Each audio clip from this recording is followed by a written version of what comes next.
Everyone. Everyday আমরা এক আয়াত করে হলেও কোরআন শরীফ পড়া ট্রাই করব এবং 3 বার 7 বার ছোট্ট করে হলেও জিকির করব।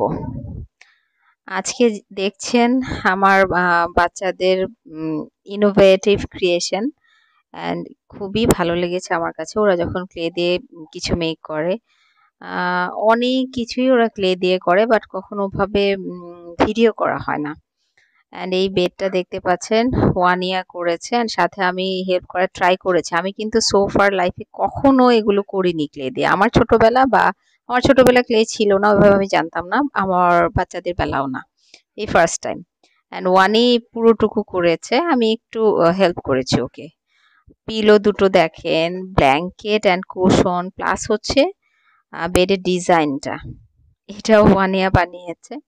অ্যান্ড এগুলো কিন্তু ইউটিউবে খুব ইজি, আমরা কিন্তু অ্যাকচুয়ালি এগুলো টাচ করতে পারি, মানে ইউটিউব থেকে আমরা এগুলো দেখতে পারি।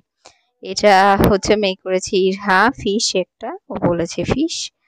অ্যান্ড এই হাউসটাতে যত অ্যাক্সেসরিজ ছিল সব হারিয়ে ফেলেছে, এখন নতুন করে আবার এগুলো ওরা ডেকোরেট করে দিয়েছে ইরহাকে। এই ডাইনিং টেবিলটা আমি অ্যান্ড আনাবিয়া মিলে করেছি, চেয়ারগুলো আনাবিয়া করেছে, ডাইনিং টেবিলটা ওয়ানিয়াও করেছে।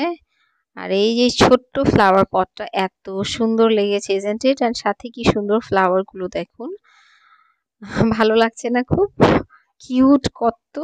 এন্ড এই যে কাপটা, এটা আনাবিয়া বানিয়েছে। কাপ কিন্তু 4টা ছিল, আর 3টা হারিয়ে ফেলেছে অলরেডি বানানোর পরপরই।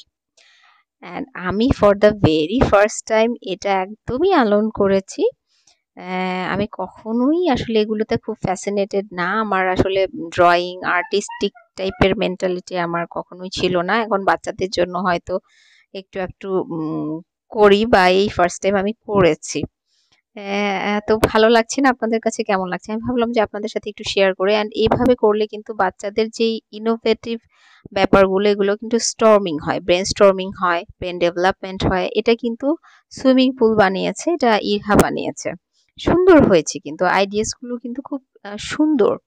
তো আপনারাও চাইলে বাচ্চাদের মানসিক এবং শারীরিক বিকাশেও কিন্তু এগুলো খুব হেল্পফুল। শুধু মেন্টাল বললে হবে না, ফিজিক্যালিও যখন মনটা ভালো থাকবে দেখবেন ফিজিক্যালি খাবার দাবার থেকে সবকিছুই ভালো লাগছে। সো থ্যাংক ইউ এভরিওয়ান, সবাই ভালো থাকবেন।